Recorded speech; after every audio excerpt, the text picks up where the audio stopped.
And welcome back to Mark and Nick's Excellent Film Podcast. I'm Mark. And I'm Nicholas. And today we are no longer watching Cindy LeMay. We are doing a little mini-series that I thought would be fun. Watching films that impacted us at a young age. Had a big impact on our lives. I went first, and today we watched 1979's Over the Edge, which is a film that I saw when I was either 4 or 5, so this is probably like 2000, like 1999, 2000, somewhere around there when I saw it. And I think it explains a lot of things. Yeah, oh, for sure. Especially it definitely reeks of 70s, which is wonderful. And oh yeah, Mark, if you don't know Mark, he's a big fan of the 70s. I'm a huge fan of the 70s, and it's definitely like, because like the two films that are like the films when I was a kid that had like the biggest impact on me that I watched all the fucking time were like Over the Edge, Jaws, and Star Wars. Very 70s movies.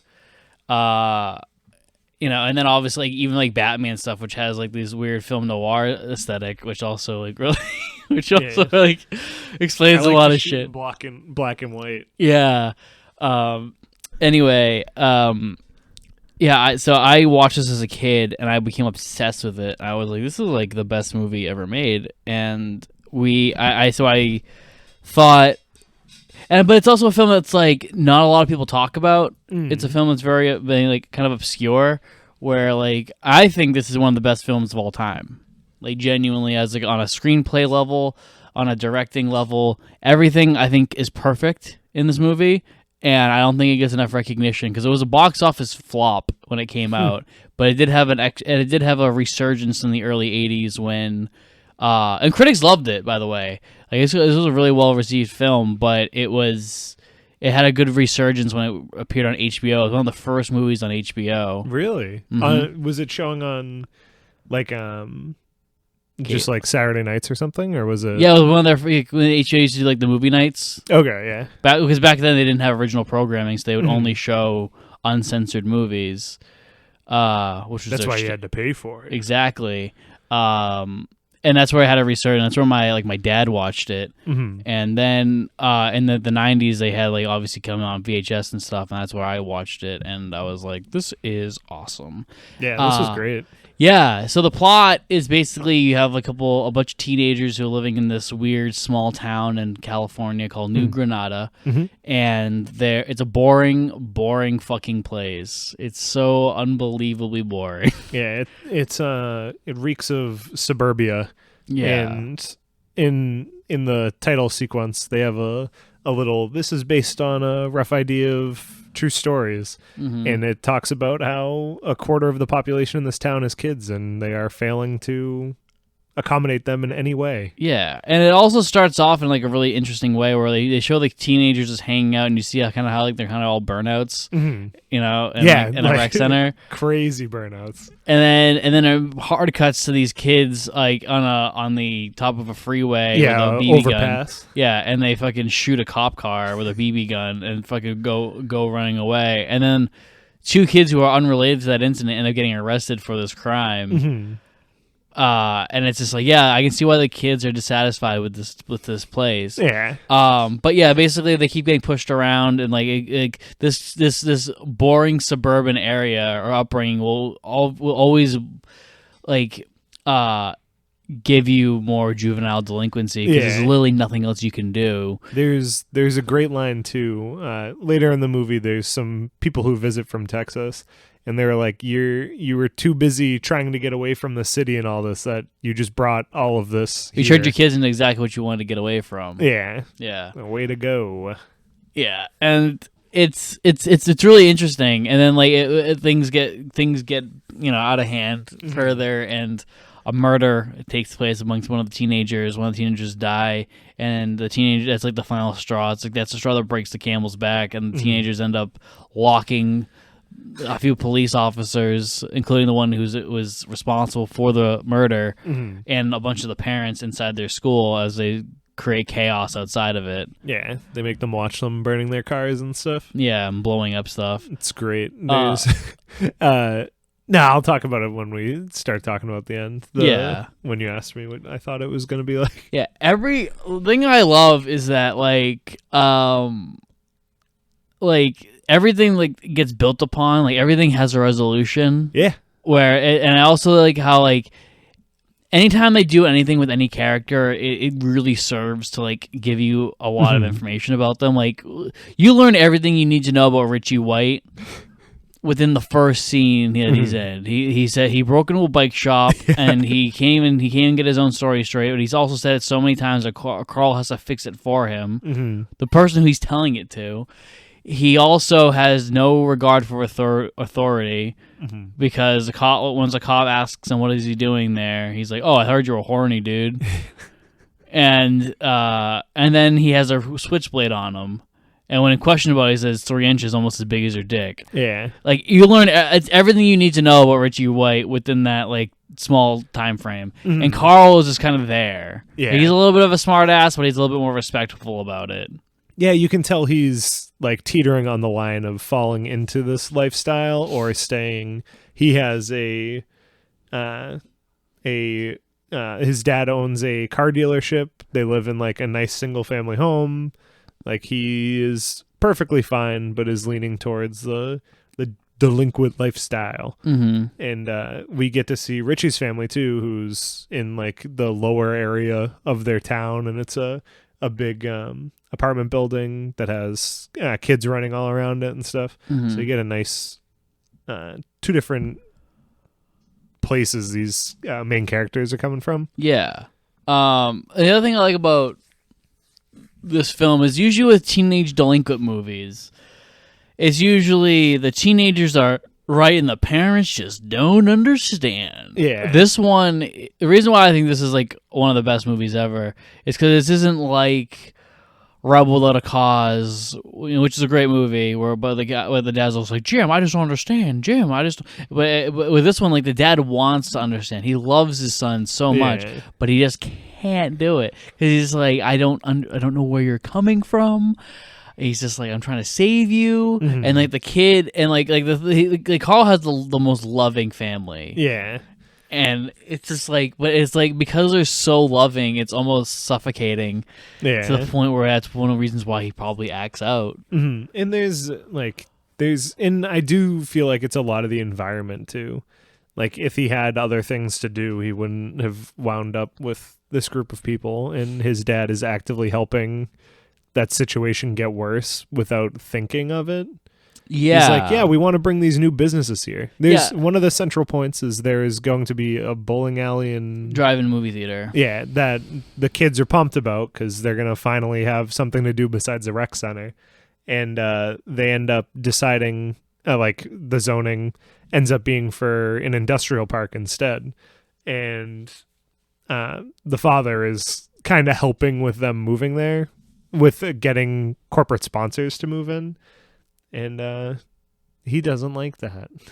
Yeah, well, because it's like one of those things where it's just like, not helping. You're making it worse. Yeah, you're making it so much worse because like these kids don't have an outlet to do anything. So like obviously they're gonna start breaking into people's houses and stealing guns. Yeah, and and I think the dad kind of has a breakthrough when they're all locked up because right now he's talking about, he's like, we need more people to move here. We need the property value to increase so that people actually come to this little town that we've built.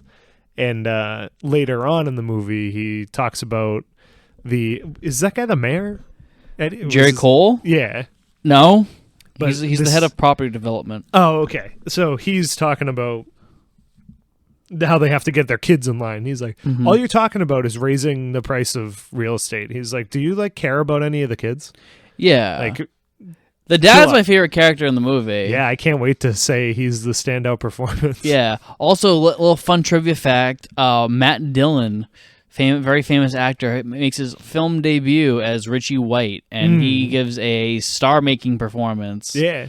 There's so about like 10 or 15 minutes in, I was like, man, this guy's accent is like, he's really laying it on thick. And Mark was like, yeah, it's perfect. Like he's trying to be the tough guy, so he has like that New York accent. I'm like, That is pretty good. Yeah, he wants to. I always see it as like Richie White is someone who learned to be a bad kid from watching movies, and so he's just like, oh, Al Pacino talks like this, so I'm gonna talk like that, even though I'm from fucking Southern California. Yeah, and that's totally it too. Yeah, and immediately I was like, wow, that actually adds a lot to his character in my mind. Yeah. And, like, the kids get arrested pretty early, and you can see how Doberman is, like, one of the worst police officers ever. Oh, terrible. He's a fucking asshole. He's definitely someone who's just drunk with power. Mm-hmm. But after they get arrested, they get processed. They get processed. We have a great moment which shows the different family dynamics, which is something I think they should have done way more. I don't think way more, just a hair more. I think like 2 or 3 scenes more. I think you could do one more. I'll actually get into that. Mm. So I think that then this scene you have Richie White and his mom, and his mom's just like, did they read your rights? And she's like, I wish they went over some real criminals. Like, your son had a knife on him. Yeah. And your son also has broken into a bike shop. He's also done breaking and entering somebody else, and he's also robbed a fucking electronics store. Yeah. Your son's a delinquent. Mm-hmm. And they kind of joke about the knife thing where he's like, oh yeah, it's the nail file, and they start laughing together. Yeah. Fun trivia fact, that's Matt Dillon's real mom. Yeah. And I think she did a pretty alright job. Yeah. The other thing is, and then it cuts to Carl and his dad. He's like, I didn't do anything. God. And then his dad's just like, yeah, he's like, I know you didn't do anything, but you are with the people doing the bad things. Yeah, you need to stop doing that, because if you do, they're going to think you're going to become one of them, and you don't want to be one of them. And he's just like... They're cool, Dad. Yeah, he's like, they're cool. And he's just like, dude, Richie White had to leave from his last town for as like a punishment. And like, he's on probation. And they're like, yeah, moving here's his punishment. He's like, dude, I'm so sick of you bitching about this town. Like, it's not that bad. And he goes, damn, I kind of set you up for that. Yeah. And then he's like, let's cool it, because your mom, it's not make your mom more upset than she already is. Mm-hmm. Another thing is that when the dad gets called in, it's really great, because like on the phone he's like super nervous, and he's just like, I don't know what to do with my son. He's got arrested. Like, oh my god. And then he has to play it off to Jerry. We meet Jerry Cole, who's this fucking rich asshole type guy, property fucking loser, real estate motherfucker. He has this nice little Cadillac. He's like, I want to be buried in that car. Like, fuck you. Yeah, it's dude. like a 50s Cadillac. Yeah, fuck this guy. He loves. What a fucking bitch. He goes, picks up Carl, and he goes home. And then we have the scene where they both go home, and you see that Richie lives in like a what is it? Like a... Yeah, I'd say it's like an apartment building. It almost looks like it would be the equivalent of like a project setup, but I feel like it's kind of nice for what they were trying to go with in my mind. So, California projects. Yeah, kind of. It's like shared balconies that are the walkways on the sides of the building for the small like condo. It almost looks like a 5-story motel. Yeah, I was just thinking that in my head. Yeah, and then you have and then Carl goes home to his single family house, and his mom is like so already like, Carl, and she just ignores her, goes upstairs. Yeah. And he listens to Cheap Trick, and he's like, Mommy's all right. But then there's a great little moment where the mom's like, you weren't too hard on him, right? And she's like, yeah, I broke both his legs, and she walk up the steps. Yeah, and then they kiss, because you can tell that they're loving, and it's such a nice home. Like, I don't know. Yeah. And they're like, they realize it's a problem, but they don't think it's that much of a problem yet. Yeah. They think they could work through it. Yeah. There's just a second to talk about the insane use of music in this movie. They have some fantastic licensed 70 music. Oh yeah, they got Cheap Trick, Van Halen, yeah, fucking the Ramones. Once the third actual song came on, I was like, how are they doing that? Yeah. I was like, is this like who sings that song? Are you ready to rock? Is that Cheap Trick? I don't know.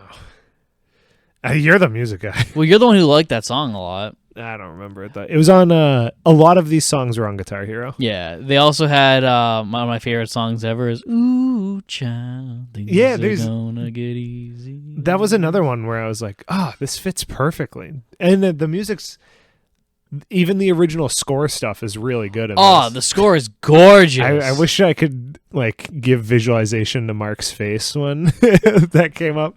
There's literally only one song where I was like, this one's all right, I guess. I have a theory to why that was happening.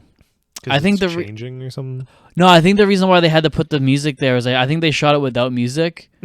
Oh, that can make sense. And then what they did was they showed it to the people, and they're like, "Yeah, this is going to be an R rating because you're having fists and like screaming and stuff." That makes sense. Yeah. And he's probably knowing that character, he's probably saying a lot of slurs. Yeah. They got a lot in. Yeah. Which I think was very realistic. This movie is realistic as fuck. It's like a documentary. One of the things Mark said when we started watching it, he was like, you have to listen to this dialogue because it actually sounds like kids talking. Yeah. He was like, it's not these... John Hughes-esque. Like, I'm going to give you a monologue about why I'm this like archetype. Exactly. Yeah. Yeah, exactly. Why I'm this one of the group. Yeah. And it's great, too, because a lot of them, like... It seems like almost all of them are having all the same problems at home too.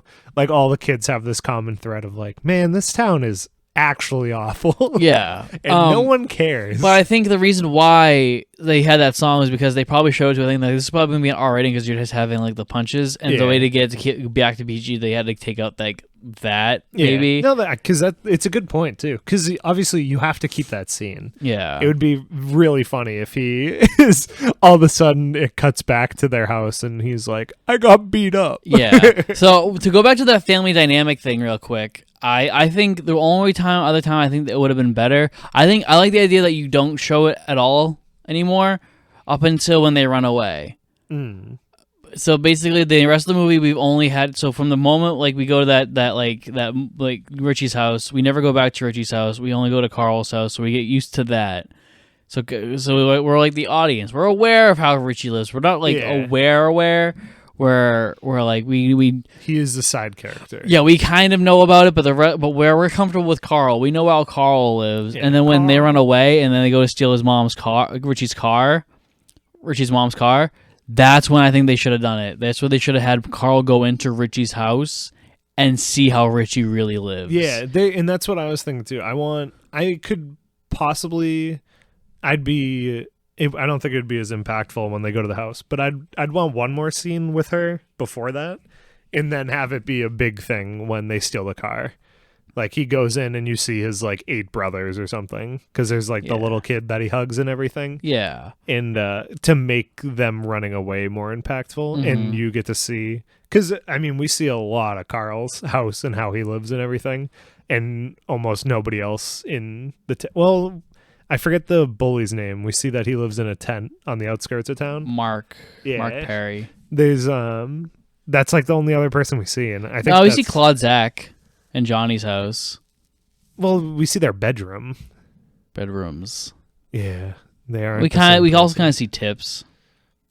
Yeah, Tips. They do break into the house. Yeah, I hate that I know more about the way Tips lived than Richie. Yeah. Why couldn't he swim? He lived on a river. Yeah. The other thing about it. So I love that idea. Like he goes into Richie's house where he thinks Richie's this really cool fucking dude. Yeah. And stuff. And then he goes into Richie's house and like it would show like the divide between them, where Carl's room's all like has like it's a nice record player. Yeah. He's all these posters, all this shit. And then you go into Richie's house, he's got like one picture on his wall, and he's got like a fucking shit cheap radio. Yeah. And then he has like 8 brothers. Yeah. Like that would have been good. And then you can have that moment where Carl's like, oh, and then that's the one where so Carl kind of has this thing like he's not sure about running away, and then he sees Richie's house and he's like, Richie needs to run away. And then like later on, it kind of like when Carl has like that kind of regret for what he's doing, he's kind of like, yeah, I'm not like this. Yeah, that's because I want him to realize that he's a little whiny baby. Yeah, I think he does. Yeah, but it happens too late. Yeah, which is the point. Yeah, exactly. I kind of wish it was more of a like slow arc starting with when they ran away. Yeah, because I mean, and it is, but it's like I feel like that would have given it more fuel. Yeah, like it also would have been good because of this idea of this like, because then when Carl at the end he kind of realizes that none of them, other than maybe the only true like people who should have been Yeah. doing this are like Mark Perry and Richie Yeah. White and the gorilla that fucking Yeah. Mark Perry hangs out with. No, Ape. I don't think he ever got named. No, they say gorilla. Oh, they I say, thought they so. say they call it, they say it's like, oh, Mark Perry and that gorilla he hangs out with. Yeah. It's a big kid. Yeah, he's huge. He's also one of the worst actors we've ever seen. I It's wonder if about he- everybody in town. Like, what the fuck? What do you think you are, Sylvester Stallone? Oh, let's see. Johnny was fantastic. Claude was also fantastic. Claude's great. Claude has one of the best little subplots. When he there's a subplot where Claude Zach has to take speed because he has a test that day. And he wants to be hyper focused, but he ends up taking acid instead. So he's just at school on acid. And then the first thing that happens, he's like, he realizes it when they have to do this test where they have to like take I had to look up the name. It's the teacher goes, I'm going to put a painting on the wall and I'm going to project it and everybody has to write a 1-page essay about it. And she puts up in the Garden of Earthly Delights, which the right panel of is a representation of hell. And I think you'll do a better job explaining it. Yeah, well, he's just like, that stuff I took. I was supposed to be speed up. I think it was I'm flashing. And Carl starts like, really, you fucking idiot. And then like he looks up and he just starts sweating. And he's like, Durr! My God. And it keeps cutting back and his eyes keep getting wider. And then a card cuts to him like the assembly hall. And he's just like drenched in sweat. He's like, holy shit. It's so good. And it like the music that plays with it too is so great. Yeah. Hey, what a little jewel in the movie. That whole little skit is great. Yeah. I'm glad it was in there. Yeah. Another thing I like is when when Richie and Carl get arrested in the beginning of the movie, we also get that one quote from Richie, the kid, and it kind of defines how these kids live, where it's if a kid tells on another kid he's a dead kid. Yeah. And it's just like these kids will not rat, but then like they also get treated like they did rat. Yep. Constantly. And then the people who no, never mind. Are you talking about how Mark Perry was like, he didn't mention my name to the cops, and Carl's like, no, and then he gets his ass kicked for it anyway? No, I'm actually fine with that. I think that's a cool little, like, hey, this is what happens when you don't tell. Imagine what happens when you tell. But what's the drug dealer name? Tib. No, Tib? Shit. Yeah, it's Tip. All these silly names. Tip does snitch and then gets they kind of do attempted murder. Yeah, they accidentally try to kill a man. They have a gun and they throw a firecracker on the ground and the kid thinks he got shot. And then to make matters worse, they throw him into the river, which Tib can't swim. Yeah. And they're like, and he's like, I can't swim. And you're just like, grow fins, turkey. And then they all run away. And the mom's like, I'll see you in jail. And I love when it just cuts to that wide version. Up yours, lady. Because his mom is on the other side of the river playing like I guess it's like a stream almost. It's not a raging rapid or anything. Yeah, it's like a canal. Yeah, you're not gonna die unless you like. Honestly, I don't think. Unless you don't know how to swim. Yeah. But the mom is across the stream in a tennis court, so sees the whole thing go down. Yeah. Once the firecracker goes off. Yeah, I also love the whole assembly meeting where they talk about vandalism and the kids start fucking cheering and like they're like, I think they're like a herd of bamboo. Yeah, the teachers in this movie are great. I love the science teacher. Oh yeah, they're so teachers too. Yeah, like they accurately. That's the thing about the script. It accurately captures like teenagers, parents, and teachers. Like and even the cops and stuff. I think I think every party is represented like fairly. Yeah, and even even the rec center lady. Yeah, because she has some of the best stuff. It's like that blind empathetic thing without taking into account.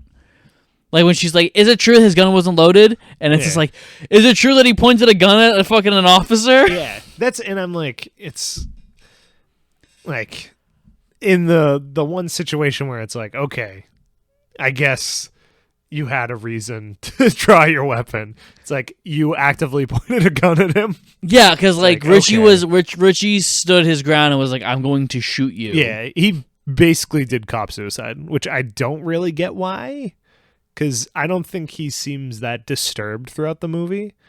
But then I don't think so. Enough to do a cop suicide. I think that's a little over. Running away, I think, is perfectly in line with what he would at the level he was at. But I think because he didn't see a way out. Yeah. And I don't think he was Oh, gonna. yeah, because he's on probation, right? I don't think. Yeah, and Richie's 16. Yeah. Richie's going to jail.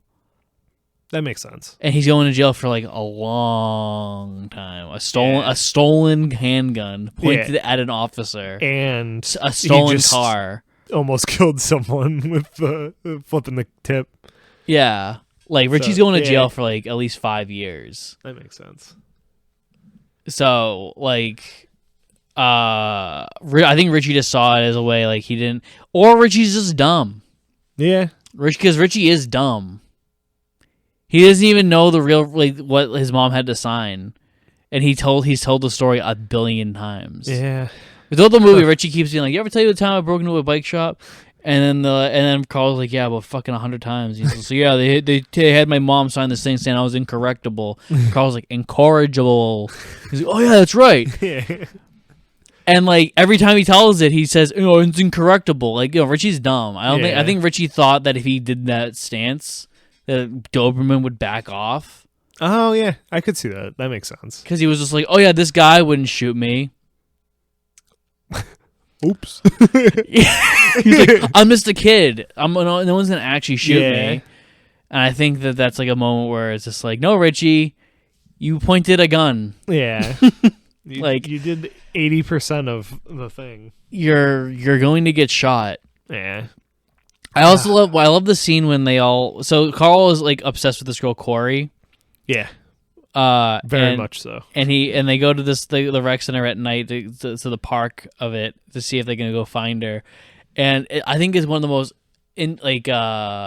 accurate representations of teenage boredom, where they're all just kind of like hanging it on these fucking things and they're not doing anything, and all teenagers are just drinking. Yeah, it's like playground equipment for some reason, and they're all just like hanging out in little groups on it, and he's just going from group to group. Mm-hmm. And they're like, and you just hear them talking about different random conversations, like being like, "Oh yeah, my shirt was down to here," and his mom walked in, and they're like, "Yeah, dude, I was buying these rainbows or these ludes. Like rainbows are." He's like, "No, they were ludes. Rainbows are ludes." Yeah, and it's just again, give us some beer, man. You need to get some beer. It's just like capturing teenage a burnout. good moment. Yeah, even the party, like it's showing different groups at the house party they go to. Yeah, and they're all just smoking pot, drinking beer. And there's like people on the floor sitting next to each other, talking to each other. There's Mark making out with Corey on the bed on the sofa. It's just like, this is great. Yeah, you get the girl with the face paint. Yeah, I love randomly now and then people will just have face paint, and I think it's such a cool little like quirk, because at the final scene there's like some kid who has like a circle on his face too. Yeah, and it's like, it looks like war paint, which I was like, oh, that's pretty cool.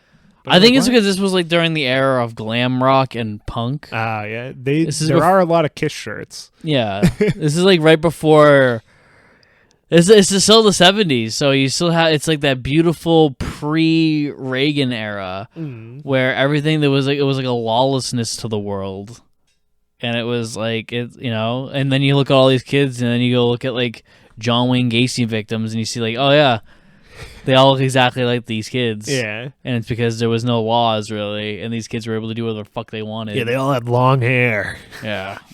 It's not even as that. Like, I'm just kidding. It's like literally like the clothes they're wearing and everything, and I'm just like, I've seen these people on missing persons things and true crime documentaries. Yeah, it's great, and it was cool too. So this movie is based in the 70s, and it was shot in 79, and I was like, that's cool. I feel like I don't see a lot of pieces that are trying to like the subject of the movie is an idea that covered a decade, because it's not like it's the whole idea of how the kids were treated during the 70s, but it's made during the 70s. I like that a Made lot. right at the end. Yeah. So was this like no, this was it was an attempt to be like a blockbuster movie, right? It wasn't like supposed to be a This was still, we weren't fully in the blockbuster era yet. Is Jaws the first blockbuster? Yeah. Or okay, cuz I know that did summer movies. Yeah, so 75 and 77. I think so. When people talk about the history of blockbusters, they talk about how Jaws and Star Wars created it. But if you look at that time, there wasn't really many coming out still. It was, there was Jaws and there was Star Wars. Yeah, because then they went on to show Jaws and Star Wars for like 4 years after it came out. Yeah, and then the next big blockbuster after Jaws and Star Wars was probably Jaws 2. You know what I'm saying? So at this time, there was still an emphasis on the auteur films of the late 60s and 70s.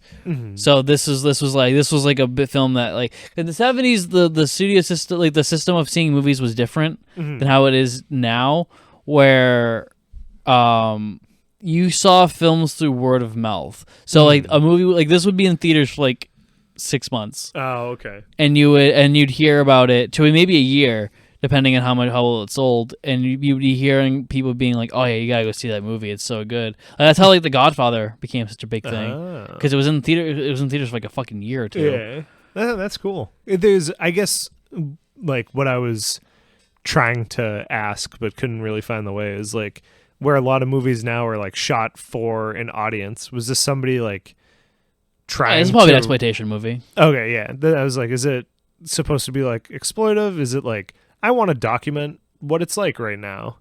I think that the producer wanted to make a teen-exploitation movie. Yeah. And the writer and director was like, I want to make a film. Yeah. I care about what's going on. Yeah. That makes sense. The whole exploitative movies, I love this whole era. I think it's such a interesting idea. Oh yeah, the 70s is, I think I've said this before, the 70s is the greatest decade in film history. I think it's the greatest decade in art. Yeah, a lot of cool stuff came out. Yeah. I think there's actually another movie that's similar to this that was made about 5 years later. Yeah, 5 years later, called Suburbia. And that the horror movie with that's Disturbia. Oh yeah. Suburbia is this movie directed by Penelope Spheres, I think her name was. I'm sorry. I'm so glad you even knew the movie I was talking about without even saying anything else. Yeah. So Suburbia is this movie directed by this girl named Penelope Spheres. I think that's her last name. She directed the great documentary Decline of Western Civilization, which is great. But it's about punks in a similar situation of this, but it's so much more of an exploitation movie. Where that one, I think if you watch this and that back to back, you can see what I'm like the difference of like a director who really wants to tell this thing, and then the director who wants to exploit it. Where this one, like how like I've said earlier, like you can see the parents' viewpoint. Yeah. And you can see that in some respects that father is right. Yeah. Just like in some respects Carl was right. Mm-hmm. And just in some respects the rec center counselor is right. Yeah. But with Suburbia, it's such a no, the kids are right. Yeah. And the adults don't understand. You're just like, fuck off. Because you're like, they're not right at all. Yeah, you're like, not, I mean, I'm sure. And that one, they're not right at all. Yeah. And like, I feel like, of the time too, I feel like half of people didn't like actually understand what was going on or like how they were affecting everybody. But there's at least half of people who are like, hey, yeah, your kids are turning out bad because you're not taking care of them. Yeah, I think that the difference is in Over the Edge. You have like Carl. So maybe we'll watch Suburbia at another time, just so we can go more in depth. But they're always compared to each other, because Suburbia is known as the Over the Edge of the '80s. Oh, okay. I think the major difference, or I think it leads into that exploitation versus art thing, is in this one where Carl has his family and they're very loving. Even Richie's mom is very loving and whatnot. Suburbia's parent is like a drunk woman who's just like, Evan, where you drank my liquor because I marked it. You fucking. She starts throwing bottles at him. Like, yeah, that's an exploitation movie. Yeah, that's not like it's realistic. Is a very extreme case. Yeah, but we're going to like the biggest extreme so we can get the character to run away as quickly as possible. We're not building to this big thing. Anyway, this movie did so many things right. Yeah, I also love when the scene. I do love the scene when Carl gets his ass beat by Mark Perry, because so at the party, Carl sees Corey making out with Mark, and he's just like, this fucking bitch. Yeah, she's kissing the guy who got me arrested. Yeah. And I'm not gonna give you my weed. Come take it. Yeah. Yeah, he basically, like, Mark smells the weed off of Carl, and he's like, how about a hit? And Carl's just like, yeah, come get it. And he's like, did you mention my name to the cops? And he's like, no, I don't think your name came up. He's like, well, if you mention my name to a cop, you'd be eating lunch through a tube. Yeah. And he walks away, and then Corey's just like, what are you looking at? And he's like, you could do a lot better. And he leaves, and then Mark Perry and his fucking gorilla beat the shit out of him. They beat the fucking shit out of him, Yeah, they hit him, too. especially for kids fighting. Yeah. Like, they do the knee to the face. Yeah. That's brutal. It looks good. It does look good. There's talking about things that look good too. So this fight looks good, and there's a part where Carl's dad slaps him, and it looks so good. Oh yeah, I want to talk about that scene on its own. That whole scene is amazing. It's my favorite scene in the movie. I like the one of the things that I really like, the little touch that they do is Richie is like, so Carl's like, I'm leaving, and Richie's like, oh, come on, dude, the party. He's like, there's nothing happening here, and Richie's got a girl on. He's like, nothing happening here? Like, come on, dude. He's like, nah, no, it's nothing. And then Richie like takes his arm off the girl, and he stops Carl, like, yo, what's wrong? And he's just like, and Carl's like, nothing. He's like, no, what's wrong, dude? And he's like, nothing. He's like, all right. Yeah. And then he goes back to making out with the girl, and it's just like... And doesn't he turn around and go... You ever talk about the time I broke into a bike shop? Yeah. And it's just that moment where it's like Richie just stops everything. It just shows how much he cares about Carl. Mm-hmm. I'm like, oh, those little touches. Yeah, sometimes that's all you need. Yeah.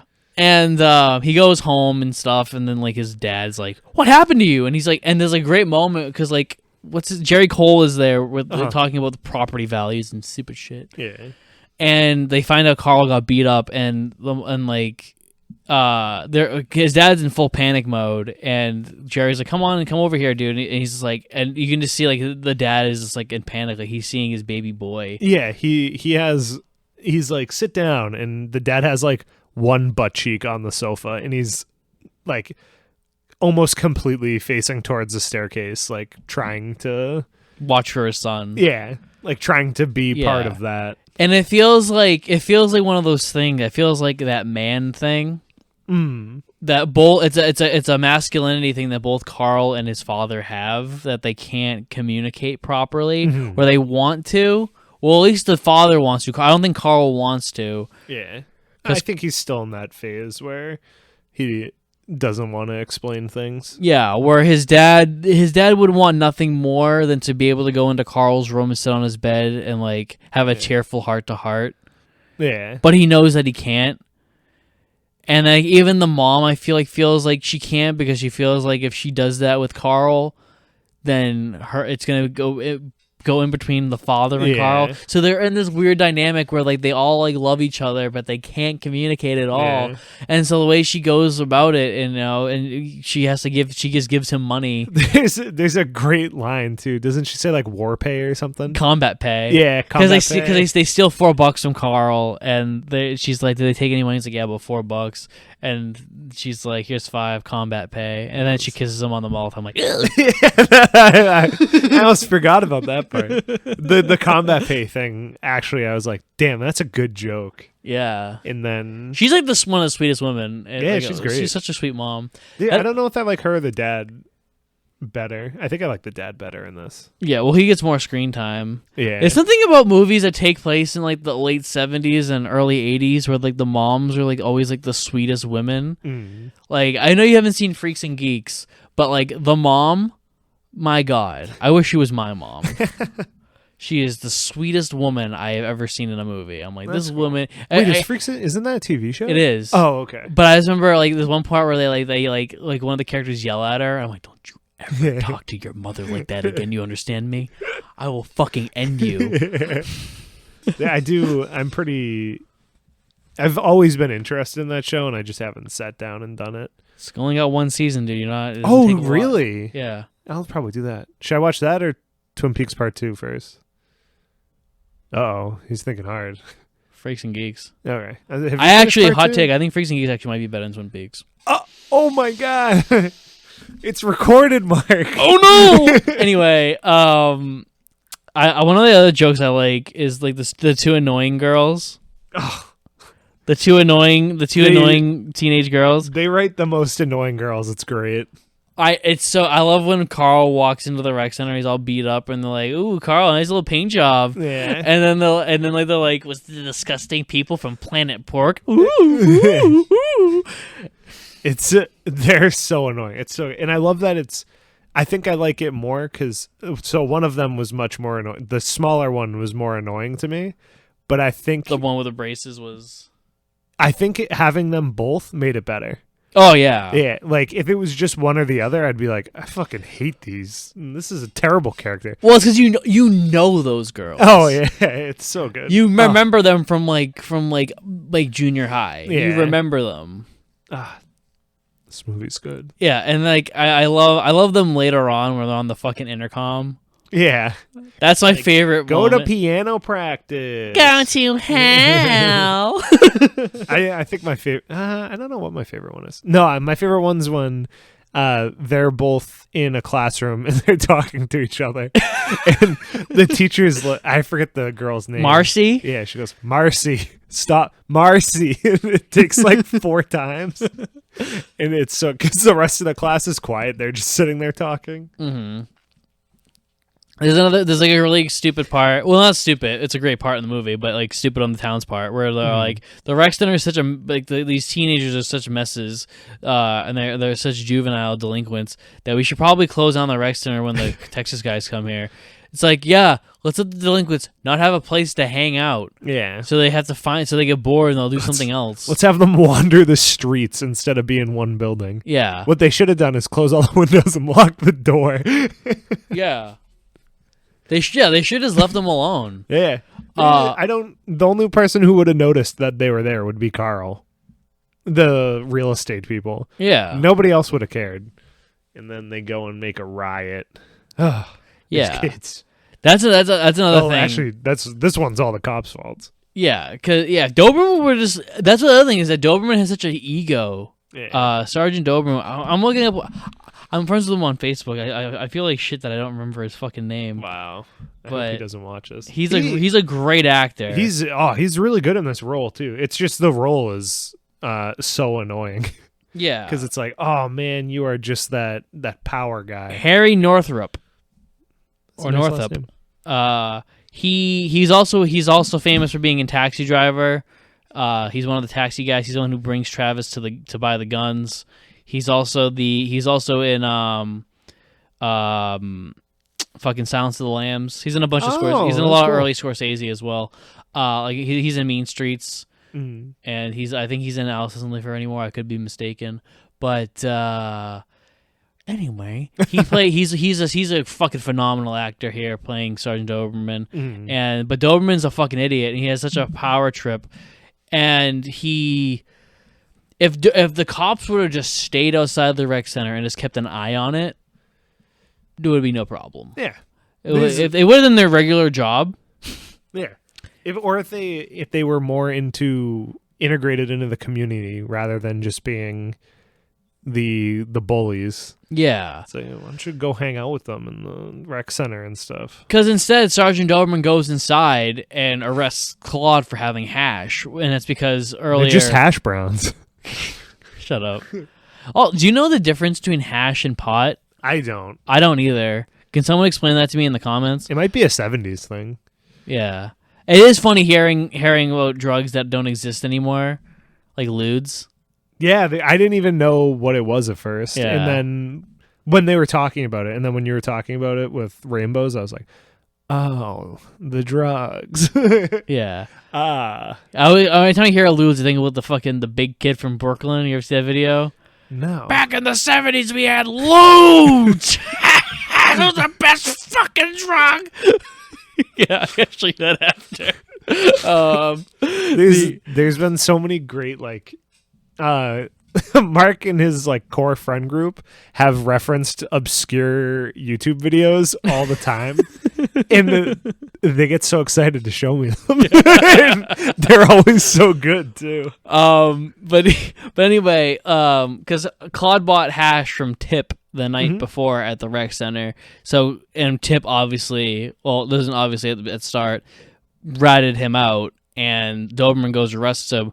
And Doberman being the guy who's like, hey, we need to make sure these kids aren't doing anything crazy when the Texas people come. Yeah, let me arrest one of them so they cause a fucking riot. Yeah, let's drag them out in front of the rec center. Yeah, right in front. Instead, he should have just detained them at the rec center. Yeah, but then the best part is the plot of land is across from the rec center. How dumb is he? Yeah. To even just do anything. Just let them be kids. Yeah, just let them hang out at this one spot. Yeah, instead of taking away the one thing you haven't taken away yet. Dude, I don't know why that girl's wearing such long ass socks. That was ridiculous. Oh, I didn't even notice them. There's a lot of the outfits in this movie are perfect. Oh yeah, look at those socks. She's got thigh high socks on. It's crazy. It's a bad summer outfit in California. Yeah, it's a sweaty sock. I know, dude. It's summer in California. All these kids are wearing bell bottoms. Oh, bell bottoms. They have the breeze. Oh, is that why it's designed like that? I mean, I assume that's pretty cool. I remember. It's probably a style thing. During my time when I was wearing bell bottoms, I was around for this. They were very comfy. First off, but also, yeah, when you would walk in outside, there would be a nice little breeze going through. That's pretty cool. Yeah, I can dig it. Made your balls feel nice. Also, one of my favorite characters is Johnny. Johnny is my favorite character. Yeah, it's super cool because he has a character trait of he is mute. And he skateboards. And he wears the fucking coolest sunglasses I've ever... second coolest. They look like the Kurt Cobain sunglasses. Really? I think so. I could see that. I was going to say... what's Lord's first name, Felix? Jack Lord? Yeah, Jack Lord's sunglasses. They're not Jack Lord's sunglasses. Those are his glasses. And those are my number one favorite glasses. But these sunglasses are great. Oh yeah, they look like that. They're a little smaller though. Yeah, well, Johnny's also a smaller boy. He's the smallest boy, and I like that he has these small sunglasses. Always, there's nighttime scenes. He also is wearing sunglasses then. Yeah, I also love the Strawberry Fields Never sign. I just noticed that today, but no. So so is the implication then is Johnny 12 or 10? I don't. Yeah, I feel like he is younger than the other kids because he's Claude's younger brother, and Claude's 14. I didn't even catch that. Yeah, or he's 15. I could picture him being 10 to 12 because he doesn't go to school with them, right? I think he goes to that school. Maybe. So there's probably only one school in this town. Well, they go to the junior high, so they're probably all in 8th grade. Okay. And he's probably in 5th or 6th grade. Yeah, he's great, and he when rides his little skateboard everywhere. When did they change that? I have no idea, dude. From junior high to middle school. No idea. I think junior high is a better name. I do too. But yeah. Everything was better back in the 70s. Anyway, after Claude gets arrested, like I said, Carl's been pining over Corey, and Richie and Carl end up running into Corey and her friend Abby, as they had just committed breaking and entering. And they have a gun. They found a gun, and that's not gonna be a red herring for anything crazy. And man, they wave this thing everywhere. It is. Which is something kids would do. Yeah, and I hate everything about it. I'm like, oh, these kids with their firearms. Dude, when Richie points at his face at one point. Yeah, he looks in it to make sure there's a bullet. I'm like, stop, please. This is hurting me. Yeah. And there's a part where Corey's dancing with it, and it goes off. And almost kills Carl. Yeah, Carl decides to play dead. I was like, did they just kill Carl off? It's like, damn, this is kind of out of nowhere. Yeah. But I also like they're just hanging out in this fucking bombed out fucking building. Yeah, I think it's like new construction for the town because it looks like there's a couple of them near each other, and the construction's just halted. Yeah. So yeah, so they just hang out in this fucking house, which I think it's such a California fucking thing. Yeah, it's great. It's a good set too. I like it a lot. Yeah, and there's just like this thing where like Carl's, you want to hang out sometime? She's like, yeah, maybe. He's like, I just mean I fucking like you, dude. No, she says, do you want to? He says, do you want to go on a date? And she says, I don't go on dates. I just see my friends. And he's like, I like you. And she's like, I like you too. You have pretty eyelashes. Yeah. And he's just like, and then she shoots him. well, then Richie comes in as the fucking wingman. He's just like, hey, how about we go in the fields tomorrow with this gun, all of us? Yeah. And Carl's like, yeah. And then she starts like playing guitar with the gun and points at Carl. Then it goes off, and then Carl's like almost dies. But then then they separate. And she's like, I'm really sorry, blah, blah, blah. He's like, oh, it's okay. And they separate. And he's like, yeah, dude, your fucking love your life almost blew you away. It's so good. And then what happens after that? No, I think we just go right into Carl goes home, and he sees the Texas guy's car. Yes, and he puts firecrackers in it. Yeah, they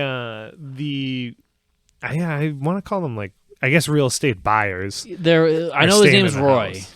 Yes, he does. My name's Roy, and I am Texas. Yeah, I think his name is Roy Sloan. I could be wrong. It's definitely Roy is his first name. I think there's 3 investors. Roy's one of them. They're staying in a house to, I guess, get a feel for the area, and Carl sees their car in the driveway, and he puts firecrackers in it. Yep, and then the next morning, it almost fucking it blows up. Yeah, and Carl's dad is upset. Yeah, so it's a borrowed car from Carl's dad's lot. Yeah, so that's attempted murder number 1 from Carl on 3 people too. Yeah, that's 100% attempted murder, right? I don't know, because like if he cut the brake line or something, but I would assume he didn't. No, he put a lot of firecrackers in there. I'm sure a good lawyer could be like, if he wanted to blow it up, he would have blown the car up, but. Who knows? Yeah, couldn't be Amber Heard's attorney. Hearsay. We just dated when this episode was recorded. Yeah, I don't know. I think he could get attempted murder, but I think because he's 15, he'd get away with it. I think he'd serve like a week. If it was the end of the movie and they found out all of them, maybe he would have to be an adult. Like, bro, you tried to kill 4 people? What's wrong with you? Well, I think Tip wouldn't go on Carl. I think it goes on Richie. Yeah, well, I mean, they all flipped. He'd be an accessory. Yeah. Yeah, I guess you could say it wasn't his idea. He just helped flip him over. Yeah. Because he's a little poser. Yeah. Oh, yeah, that's like the thing, is that Carl is a poser. Yeah. And that's, like, I want him... I kind of wish he realized it more aggressively throughout the movie, where he's like, "Wow, yeah." I think he realizes it at the perfect moment. I think it's actually great because I like the idea that he's blind to the fact that he's a poser, and then once he sees that guy who stole Richie's bike, and he's like, "Oh, I am a poser." Like Richie was the real one. I'm the fucking fake one. Yeah. And then when he's on the bus, he has that kind of quiet realization. It's just like, yeah, the bus part's great. Yeah, this is great, especially for 80 minutes. Like this was jam packed. Oh yeah, this is like I said, this is one of the best screenplays. Yeah. Everything that's brought up is resolved. Yeah. And not in like we resolved it, but in like oh no, this is satisfying. Yeah. Like even something stupid like I want to be buried in that car, and later just seeing Jerry Cole look at his car on fire, and it's just like perfect. There's no words, it's just a shot. Yeah, there's a little bit of sad music playing, but there's also this thing which I am very confused about the TV channel that is on in Claude and Johnny's rooms. And it's just like, it looks like if an alien was trying to send a message. Yeah, I have no idea what the fuck that is. Because he's like, nah, I'll just stay home and watch TV. And then he like slowly looks over the TV. Yeah, I have like, no... Is it just placeholder? Do you think they're going to try to like picture-in-picture after? Or? I have no idea what the fuck that is. Yeah, it's interesting. Maybe there was something else on screen and that's to cover it. Like maybe he was watching an adult film or something. No. There's my new theory is that he is laying in his room and there's a porno on the TV and they went, there's 3 things you have to get rid of to make this not R. Yeah. And they said you can't have a little kid watching porn and you can't have Johnny also watching, because it would be funny if they were both... cannot have Johnny watching porn. Especially, it would be so funny if he was like, he's watching it, and then Johnny later is watching the same video. I mean, that'd be hilarious when Johnny and Claude and Carl have their phone call, and like it's like that tense, sad moment, and in the background you're saying, "Yeah, it's perfect." Because that, I don't think that shot makes sense with nothing on the TV. Where he's like, I'm just gonna... I think it's probably like a channel. It's like it's probably has a weird 70s thing. Does he come to the field? He does. Oh, okay, never mind. Because I thought he genuinely stayed home to watch what was on TV. Well, I think that might have been the joke, is because he's like, yeah, but there's so much else to do. He's looking at the TV. Yeah. No, that makes... So in my head, he wasn't in this scene. It was just the 4 of them in the field. And I was like, dude, that guy just stayed home to like stare at static on a TV screen. That's kind of weird. Yeah, I like the little scene where Carl and Corey get away, and they're just like walking through the field together, and it's just like, oh yeah, Carl's getting it. and then we have like the Richie. We find out Richie can't shoot. Thank God. And then we find out that Corey also can't shoot, which we already knew because she didn't even shoot Carl when she had a gun pointed right at him. And we find out that Carl really can shoot. Which actually, that doesn't really have a huge payoff. I know. It's what if that kid with the shotgun is here, and he's the guy who? But he doesn't like them. Well, it's not Mark. It's some random guy. No, it's Mark. That was Mark who shot the shotgun? Yeah. Oh, damn. I thought this was a... That's why I was saying they set it up when he has the shotgun BB gun, and then later on... I thought it was just because it's like shot to shot. That's great. I didn't realize it was Mark. Yeah. Because it didn't look like to Mark to me when he shoots the light at the school. Yeah.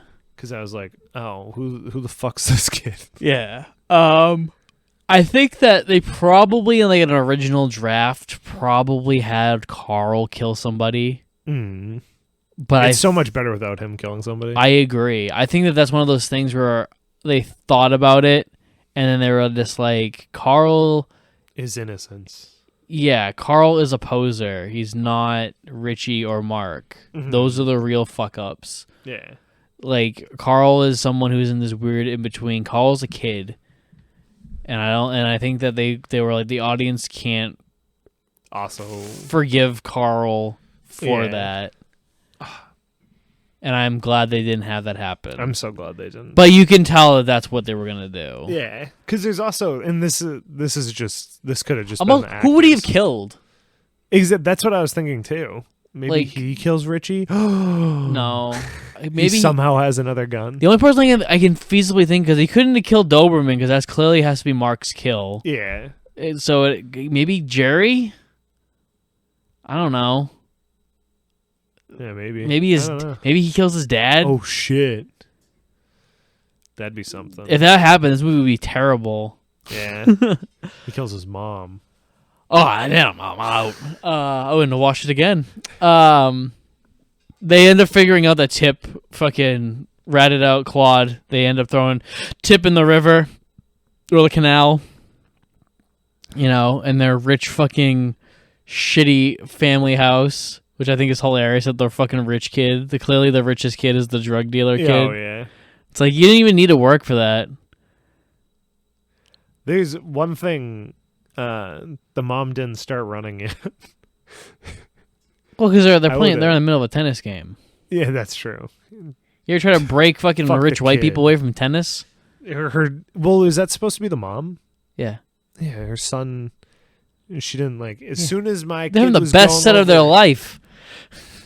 Oh my god! And they're about to be set. That mistake's out of my life. Yeah. And then after that, after they also go set their separate ways. But then Corey runs over to Carl and gives him a little smoochy. Yeah. And is this day for name? No, I think it's I'm getting like dusk vibes at least. It's definitely it's getting dark out, but it's because nobody has headlights on yet. Is what I just went. Huh? None of the cars have it, and then I was like, it's probably day for night. Yeah, it's probably day for night. We're past the stages of me having to complain about it. This isn't a Bond. That's day for night. That What do you mean? Those beautiful clouds?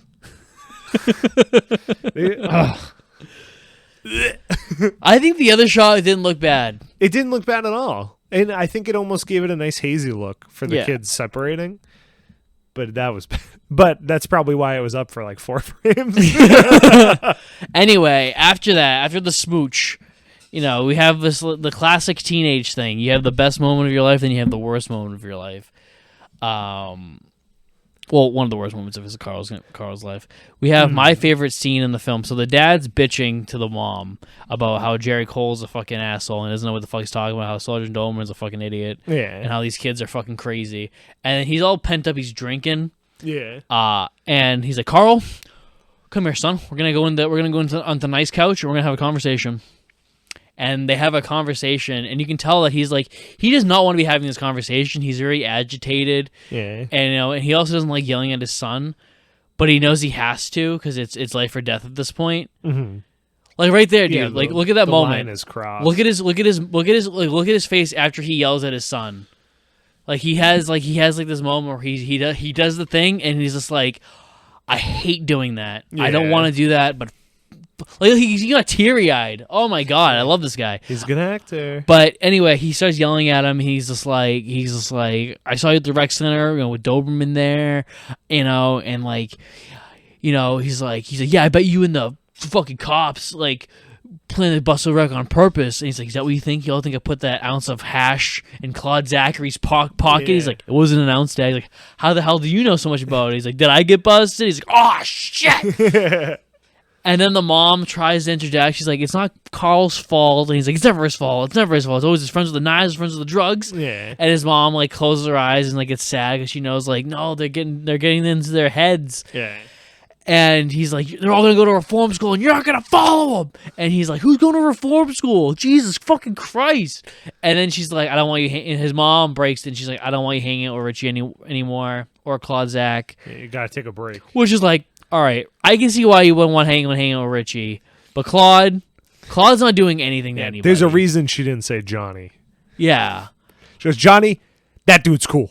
Yeah. And then you have like this great thing where it's like, she's like, and we're also gonna, the rec center's gonna be closed down until they get a better counselor, and because Julia can't handle the wilder ones, and Carl cuts her off. It's like bullshit.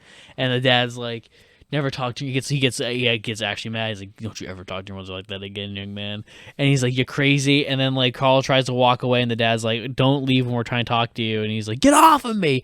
And then the dad grabs Carl's arm, pulls him around, and Carl swings at the father. The father ducks it and smacks the living shit out of him. Mm-hmm. And Carl sells it. He fucking goes down. Yeah, he looks like he got messed up. And the dad, you can see that, and then Carl gets up and runs away, and you can hear the father say, "God damn it!" Yeah, because the dad didn't. You know that, and that the dad did not want to do it. And Carl goes upstairs, and he just breaks down. And I'm like, this is cinema. This is a good movie.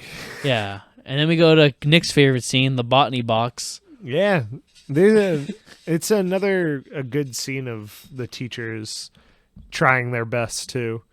And Carl pays attention in school and can identify plants that are in. He knows what a succulent plant is. Yeah. You know who doesn't? Me. It's desert. They store a lot. He actually points to a jade plant. Ooh. Yeah, they're really cool. It's just this cool box that's on a table, and it's just full of different types of plants. Yeah. He's like, we got our own little ecosystem in here. Yeah. I like the teacher's dialogue because of like that one moment where I'm like, that's such a teacher thing to say. He's like, Carl. He's like, Alan, what are you doing? He's like, nothing. If tomorrow was the last day of your life, would you do nothing? It's like, I'm in your fucking class. If I was the last day of my life, I wouldn't be here. Because I want to be anywhere besides here, sir. Yeah. Carl ends up overhearing that Tip's mom is in the class trying to find the people who attempted to murder her son. Yep. And he's like, I gotta get out of here. And he and Richie run away. And they just leave Claude hanging like a fucking bunch of assholes. Yeah. And then they go to Richie's house, and that's where I'm like, this is where they should have had the moment. Where, because you have like the big slap from like Carl, and so Carl's like, my life is a nightmare. Yeah. And then you see like, oh no, this is what a nightmare looks like. Yeah. I'm a baby. Like you could have like Carl walk in. And Richie be like, yeah, I got the thing, and I'm gonna go grab the keys and stuff, and grab some grab some shit, some pot, and then you have like him walk in there, and like you see the mom being like, "What are you doing?" He's like, "Oh, I forgot my homework, Mom. I'll be right. I'm just gonna grab it real quick." And he's like, Richie's dad like drunk on the couch or something. Yeah, he's like, oh, that'd be cool. He's got like 6 brothers. Yeah, and you go into Richie's room, he's got like a fucking shitty ass like tiny bed that has a bunch of holes in it. And you got like a fucking one picture on the wall and a shitty stereo. Like that I think that and then Carl kind of looks around like, oh, this is a little fucky. Yeah. I don't like this. I like my room. Yeah. With my no neighbors. Yeah, and you can hear like the neighbors arguing. Yeah. Yeah. Anyway, Richie and Carl run away, and they take Richie's mom's car, but it's not really her car because the bank owns it because she only made 3 payments on it. And then they put in some fucking Jimi Hendrix, baby. Which is funny because they call it like, oh, you got this old crap though. I'm like, he died like not even a decade ago. What is it? He says blues crap or something. Yeah, he says you only have all this old crap. Ah. Which is funny if you listen to the director's commentary, the writer is like, when I wrote that, I did not think you were going to put Jimi Hendrix in there. He's like, I would not call Jimi Hendrix old crap. I'm still kind of mad about it. And then the shootout. Doberman catches up to him pretty quickly, which I have no idea how the fuck he did that. Yeah. I feel like so he came from a different direction. So I think he like just was like, wait. Was Richie White's mom's car? Yeah. And that's I'm like, and then he just pulls her over. I'm like, it's kind of I don't really like it. But yeah, I don't know how there's else no to do fucking it. way that Doberman knew that was Richie, unless somehow the mom called the police. Oh, maybe. I don't think she would do that. Yeah, I don't think she would either. I don't think she would have realized her car was missing for about a week. Yeah. Richie ends up they get in a little car chase, not the best car chase, but a good car chase. Yeah, yeah. Especially when it comes to like driving 70s films, Yeah. 70s cinema is known for their incredible car chases. It's great because you can see the 2 older gentlemen driving the car, the stunt doubles driving. Yeah. They're like, I don't know, just put 2 guys with their clothes on. Yeah, and then they crash the car and they decide to split up because Doberman can't chase both of them, which is like, yeah, it was assuming he doesn't have his deputy with him. That's a good point too. Doberman fires a warning shot, and then Richie turns around and is like, "You son of a bitch and pig," and points the gun at Doberman, and Doberman fucking shoots him. Yep. And then we get a lot of Carl running away. Yeah, and then he calls Johnny, and Johnny tells him that he's dead. Then which is a great fucking scene. Yeah, Johnny is mute. I think I mentioned it earlier. Mm-hmm. But so he taps on the receiver to say yes or no to questions that Carl's asking. Mm-hmm. It's the best. Yeah, there's a great moment where like after he figures out that like Richie's dead, he's like dangling the phone because he doesn't even face it. It's really well, especially for kids. It's really well acted. Yeah, and then he calls Corey, and Corey comes over with a sleeping bag and has sex with him. Yeah. And she says a slur, and then I think they separate. He ends up meeting up with Mark, which is the first time that Mark and Carl have met up since they got in the fight. Mm-hmm. And he shoots him with a BB gun in the chest while he's on a motorcycle midair, and he almost dies. Yeah. And he's like, "We're even now." It's like, no. I like it because Mark says, "Okay, we're even." Yeah. He's like, "You just got my only pair of clothes dirty." Yeah, and then they kind of come to an agreement where they're like, "You're not too bad," you know. It's also one of those things where it's kind of once again that Carl's kind of realizing he's a poser. Yeah, because he's like, "What are they gonna do, with a little nice boy like you?" And then, like Mark lives in a tent out here. Yeah, with his motorcycle, and he's getting fucking. He's talking about how he has a court hearing and doesn't know what it's gonna be. Yeah, and it's pretty sad. He's especially for like a C character, like he is.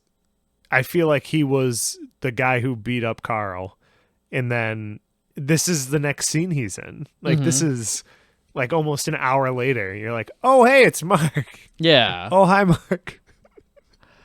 Yeah, and it's a great little scene. I like when he's like, "Hey man, you're all right. If you ever need anything, leave enough with my secretary." Yeah. I think that's a good little sign off. Yeah. And then we get the house, and then we get... Yeah, Carl goes home to get some money, and the parents are calling, and they're both like terrified, and he picks up the phone, listens to their conversation, and he's like, "I bet you wish I got shot too, huh?" And like the dude that they launched, he's like, "Carl!" Yeah. Well, the dad stays in his office chair. Yeah, but he's like freaking out. Yeah, internally. You can tell emotionally he's fucked up. Yeah, and I like when when he finally hangs up and there's that shot where his lip is quivering because he's so scared for his son's well-being. He just wants him to come home, and I'm just like, that's great. God, he's so good. Yeah, he's a great actor. Day for night. Yeah.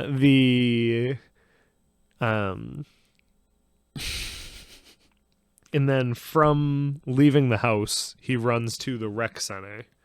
And yeah, so they do this cool thing where they have like the town meeting where the cops, Jerry Cole, and the parents, some of the parents and teachers, are going to have a meeting.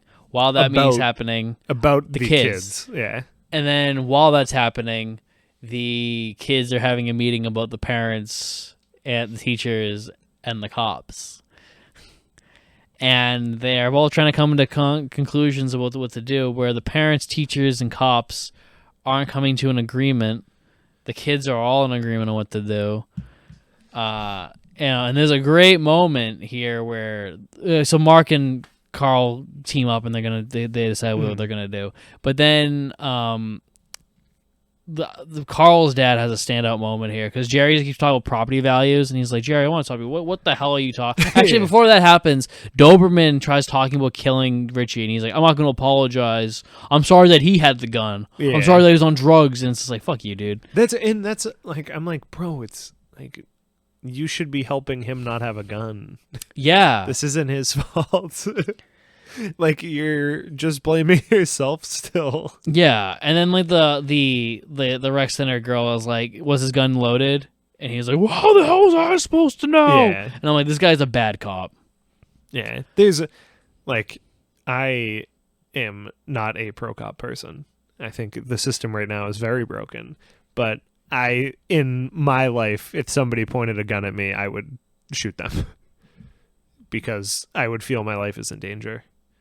But it's also a kid. But it's more of how he's going about it. Yeah. Oh no, he's being a fucking loser asshead. Yeah, he's justifying. He's dumb. He's justifying the murder of a teenager rather than being like, he pointed a gun at me and I did not know it was loaded. He was in a stance attempted with intent to kill. Yeah. Instead, he goes, "Fuck that kid." Yeah, he's like, how was I supposed to know? I parent. didn't think he knew. Yeah, to the parents. He's like, fuck that kid. I'm glad I did it. Yeah, and it's just like, cool, dude. And then Jerry starts talking about, I think we're missing the real issue, the property value.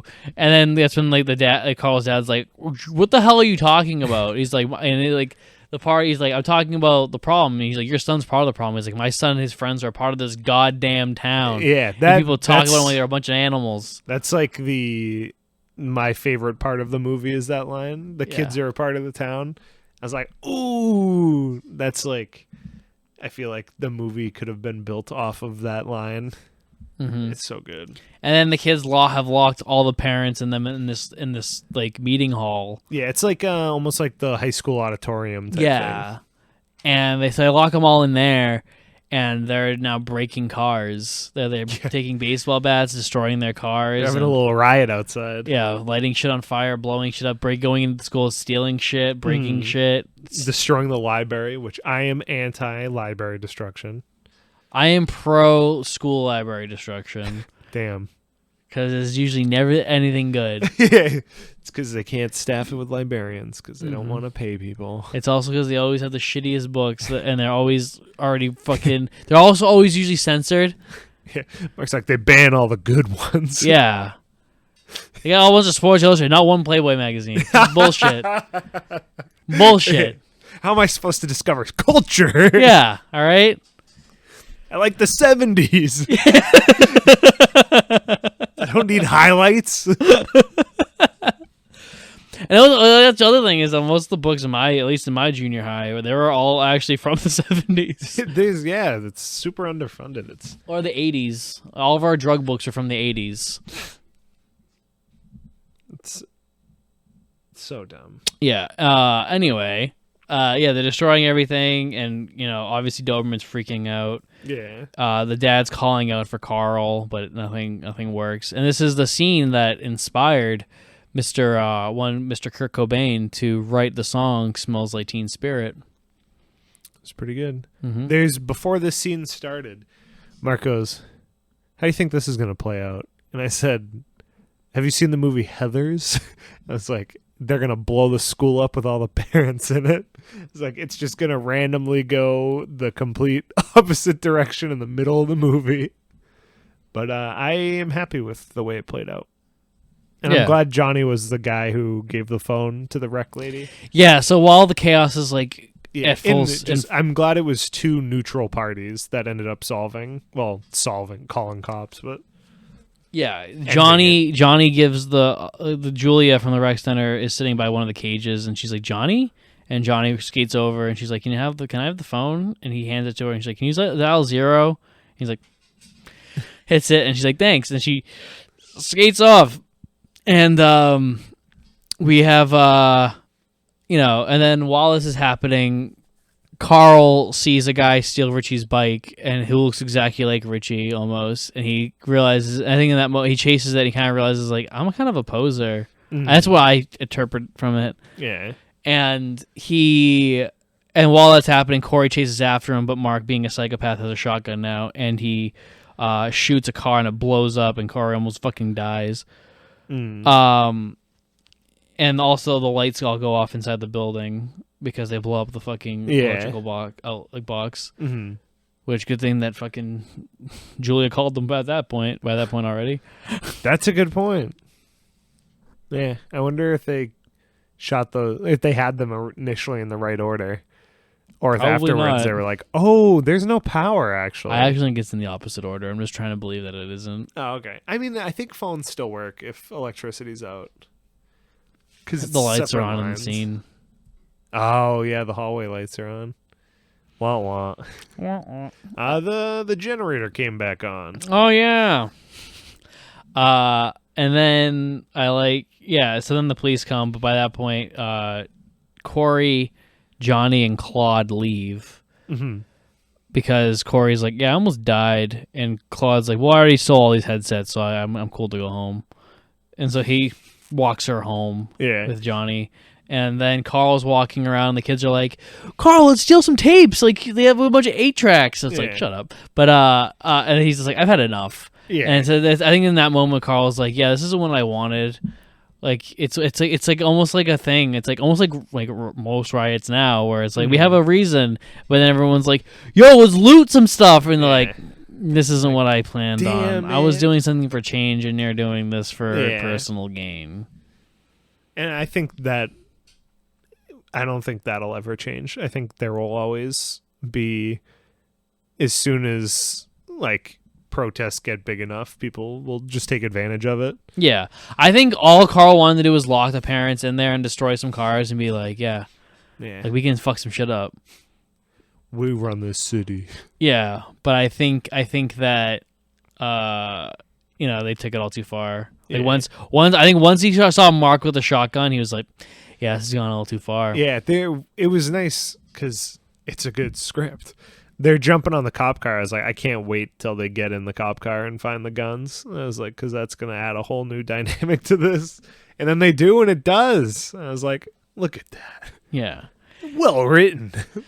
Yeah, the cops come, they let everybody out, and Doberman gets in a car, and he finds Carl and arrests him. Mm-hmm. Singles him out to arrest him. Mm-hmm. And they're driving, and he's like, they're going to send you to the hills for a week or two, and hope you make the right decision. Yeah, you're going to come back. You're going to go to the hill, which is where the correction facility is. He's like, then you're coming back, and then you better make the right choice. Yeah. That's going to be the point where you either ruin your life or correct course. Yeah, and while that happens, he looks over. We see Mark with the shotgun. He he shoots the cop window just like he did in the beginning. Yep. But instead of a BB gun, he's got a real gun. Mm-hmm. And Doberman is dead. And they crash into the rec center. The car catches on fire. Carl barely gets out of there, and the car blows up. As is the rec center. And as the rec center crumbles and it's on fire, Carl kind of has this moment of reflection where he realizes, like, yeah, his youth is over.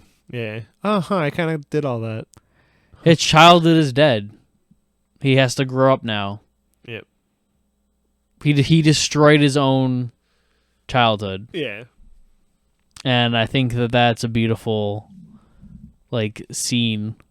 No, it's great. And then like that like, because like they do like the slow like pan, like zoom in on Carl as he's doing that, his eyes closed, and like, the flame light is hitting his face, and you hear like that like the beginnings of Ooh Child begin, and it's just like, oh man. Yeah. And then we see Carl being led onto the school bus jail, the correction facility. Yeah, and his parents hug him one last time, and and then we just see all the kids sitting on there as Corey, Claude, and Johnny wave him goodbye. Yeah. How long do you think they would be in juvie for?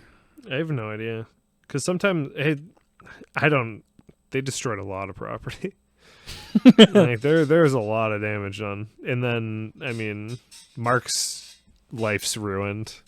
Mark killed a cop. Oh yeah, Mark was way worse than Richie, if you can believe that. Yeah. So because he was like what Richie was trying to be, which it's funny because there's like Mark, Richie, and then Carl at the bottom of it. Yeah, and then there's the only normal guy, Claude. Normal. Yeah. He's great. Him and Johnny are perfect. Yeah, the credits roll as they're sitting on the bus, and it's fucking fantastic. I think they'd probably be there for like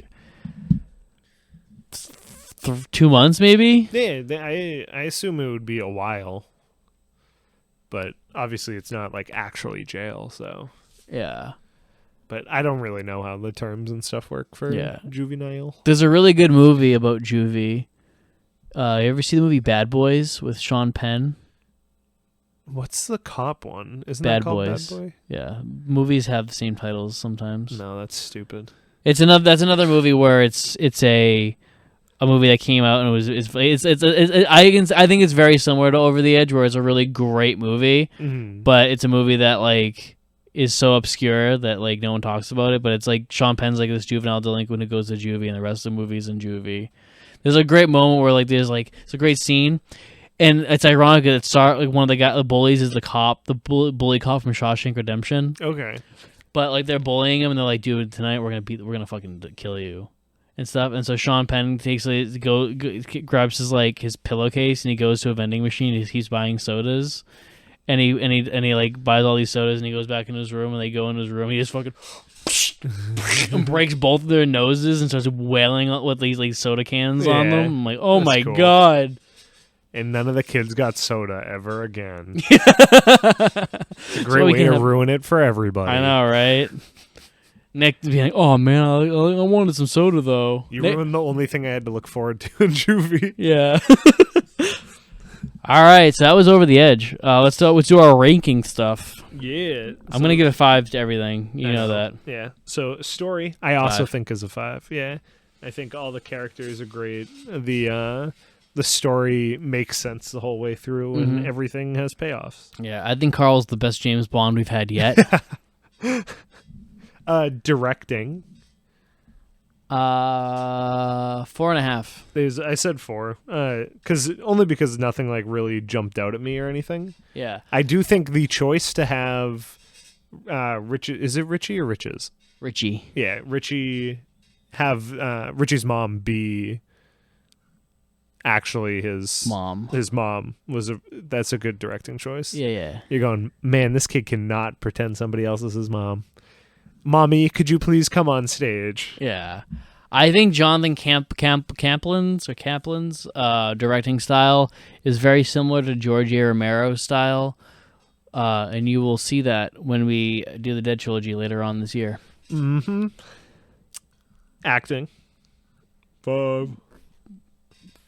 4.5. Really? I think everybody acted well in this. Yeah. Especially for kid actors. Yeah. Claude's a little Claude. Yeah, I mean, but Claude... I love Claude. Acting on LSD... Yeah, that was great. That was incredible. The rest of his stuff is, like, all right. I think he actually kind of gets a little less entertaining throughout the movie. Yeah. Like, I wish he did more with the headphones when he had all the headphones, because it just kind of looks like a costume piece. Yeah. At first I was like, is that like a suicide vest? I was like, what is he covered in? Yeah. Cinematography. 4. I also said 4. I think the only thing that I noticed, and I didn't even notice it till the second time, was the Day for Night stuff.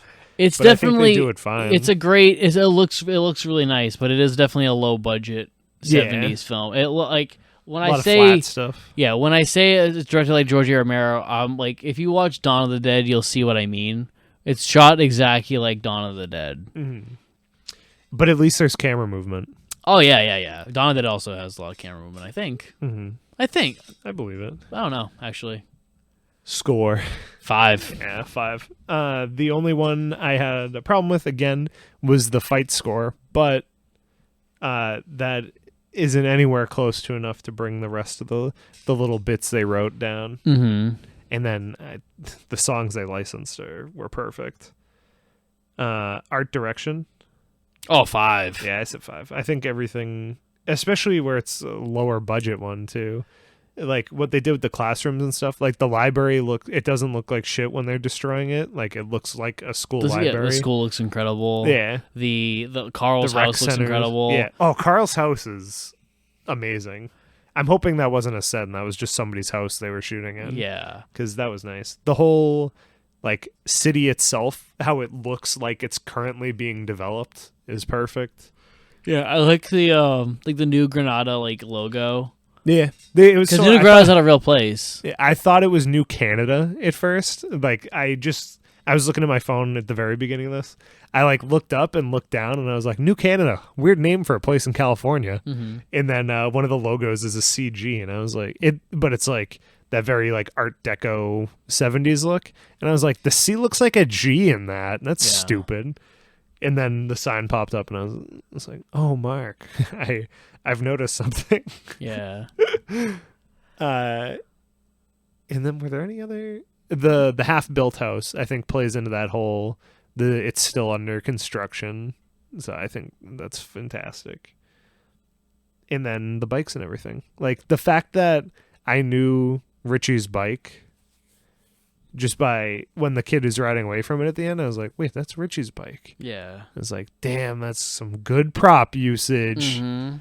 It's great. I'll give that a 5. And then editing. 5. Yeah. It's tight. It's good. Like I think There's it's no actually dragging a shots or 94-minute movie or 93-minute movie. Mhm. Does not feel like it. No, Feels like an hour. everything, yeah. And all of the scenes where they hold for a while, where it's like them walking away and stuff, it's all great. Yeah. Like it looks good, and it kind of gives you some time to digest what they had just talked about. Mm-hmm. So I give it a 5 too. Standout performance. Should we just say dad at the same time, or Yeah. pretend to pick? I different think people? it's him, but I also think that you could also argue that it's Mark Perry.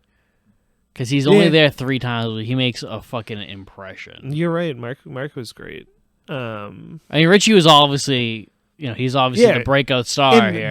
I don't think I like doing the standout performance is like, unless it's insanely the lead being incredible. Yeah. Or like the main characters, I kind of like to think of other people in the movie. Yeah. And the dad is like that perfect level of not main focus, but is killing it. Yeah, the dad, I love that. Yeah, I think the dad is the best performance in the film. Mm-hmm. I think I'm expecting Richie and Mark to be good acting.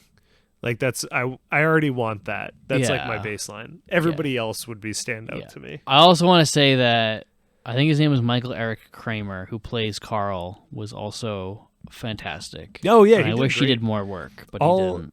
All the scenes where he's in his room are great too, even if there's no dialogue. Just like there's a scene where he's just listening to his record player, and I was like, that's how you listen to a record player. I was like, you just fucking lay there and you stare in a corner and listen to music. Like, there's so many movies where people are like dancing and stuff. I'm like, you just sit there. Like, it's not like this huge activity. You're just like relaxing, listening to music. It doesn't have to be this wild thing. Yeah, you don't have to be in your underwear and be Tom Cruise in Risky Business. Yeah, but that is a cool scene. It is a cool scene. Yeah. It's only cool because it's Tom Cruise. It's pretty good. Yeah. So tune in next week for our new podcast called Cruise Control, where we watch all of Tom Cruise's films. Oh my god. I do want to watch Top Gun.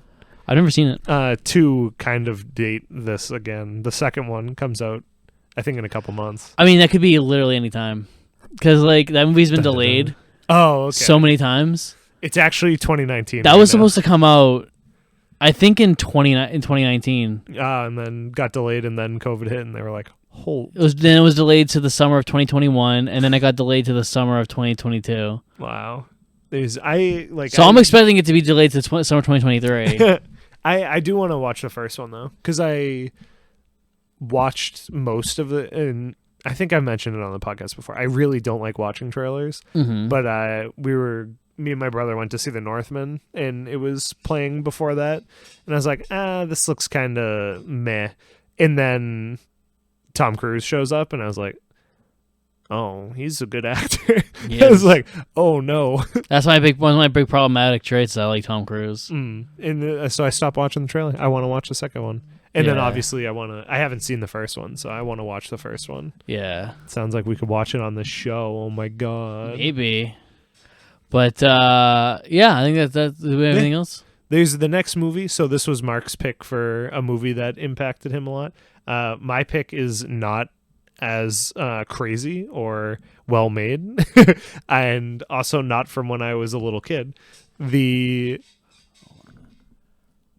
Of Walter Mitty, and so it wasn't when I was a kid. It was more when I just started getting into movies, because my family's super into Disney, so we grew up on like all Disney stuff. We didn't really watch too much like actual movies. And Secret Life of Walter Mitty was one that I went into blind, and I was like, oh wow, I like the ideas that are in this a lot. And I picked that one. So it's we'll talk about it next week. I've never seen it, so I'm hyped. I like when Ben Stiller directs. Yeah, and I think he does a good, and it has really cool visuals and stuff. So I think you'll like it. I think I already know the problems you'll have with it, because I have the same problems with it. I was hoping you were gonna pick Tropic Thunder, but God, I gotta make you watch that. Yeah, Tropic Thunder. I love Tom Cruise. Hasn't seen Tropic Thunder. Yeah, you haven't seen Magnolia. Yeah, I don't need to. I didn't say he's my favorite actor. He's not my favorite actor either. Yeah. That's a circle kid. Yeah. But that's all we got this week. Mm-hmm. We'll see you next week. Yeah. Bye. Bye. Have a good one.